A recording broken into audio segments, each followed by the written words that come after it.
चलित वर्ष एप्रिल 1 तारिख रु आम राज्य में आरंभ होगा जाउछि जनगणना 2027 प्रक्रिया। यह गणना संपूर्ण भाव डिजिटल कराजिबो और यह प्रक्रिया को आहुरी सहज और सुविधा करने प्रथम थर सो गणनार निष्पत्ति नहीं आम सरकार। आपण निज घरे बसी सो गणना पोर्टल se.census.gov.in ने लॉगिन करी HLO संपर्कित समस्त तथ्य प्रदान करि परिबे। आउ ए प्रक्रियाटी संपूर्ण करबा पई मात्र 20 मिनिटर समय लागिब। सठिक तथ्य निश्चितकरण एवं दाखल परे आपणको SMS एवं ईमेल माध्यम रे एक सो गणना रेफरेंस आईडी प्रदान करा जिवो।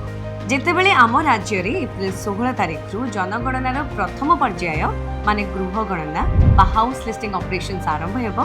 सेतेबेले जनगणनाकारी आपणको घर को आसीबे एवं आपणको घरर HLO समाप्त करबा पई आपणको दिया जायतिबा ए रेफरेंस आईडी टी आपको शेयर करिवे। मने रखंतु आपणको तथ्य संपूर्ण भावे गोपनीय एवं सुरक्षित रहइबो।